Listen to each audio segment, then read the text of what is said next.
The illusion of complexity. That's how analysts were describing the 49ers running game going into their matchup with the Seahawks on Sunday. In other words, the Niners use a lot of motion and various formations in the backfield to make it look like they're busy cooking up something creative.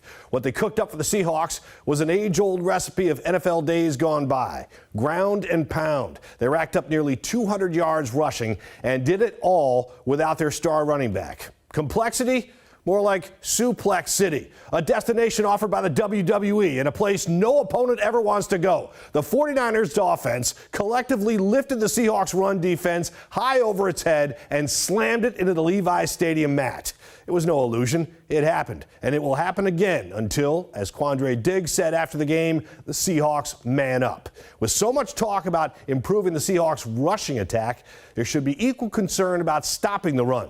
Sure, the Hawks defense had its moments. Al Woods threw ball carriers around like rag dolls at times, racking up 3 tackles for loss. But too many times, defenders found themselves in the open field one-on-one with the runner, who quickly exposed their inability to tackle consistently. Missed tackles continue to be a problem for the Seahawks, and they're not alone in the NFL. The league prohibits full contact during off-season practices and allows just 14 such practices during the entire regular season. That's the reality. If you can't practice tackling, how do you expect anybody to be good at it during an actual game when the action comes at you much faster? Some say these guys are pros. They should be able to tackle in their sleep.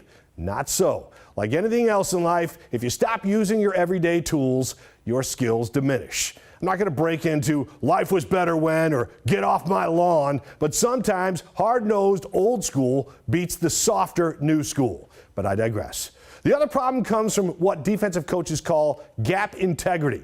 Defenders are responsible to fill the gaps they're assigned to on certain plays. Teammates have to trust each other to do their jobs play after play. The moment a defender decides to ad-lib, the gap opens, leaving a hole for a running back to run through. It's a new defense under coordinator Clint Hurtt, and it will take time to develop continuity. This Seahawks team needs to fast-track that defense any way possible. It's too much to ask this Geno Smith-led offense to trade blows with opposing offenses. Smith was at the center of the most historical stat of the NFL weekend, brought to light by ESPN's Brady Henderson. According to Elias Stats Info, dating back to 1932, Geno Smith's 80% completion rate Sunday is the highest in a game in which a quarterback's team did not score an offensive point. Again, 80% completion rate, no points. That is somewhat mind-blowing. Almost as much as watching DJ Dallas in a backfield formation of 4 running backs and no quarterback trying to complete a pass with a rain-slicking ball while wearing a glove. Talk about the illusion of complexity. The jokes were flying in the press box after that one. Felt like sketch comedy. But this isn't SNL. It's the NFL. Fans aren't interested in what their team does on Saturday nights as long as that team performs on Sundays. For more local news coverage, live and on demand, watch King 5 Plus.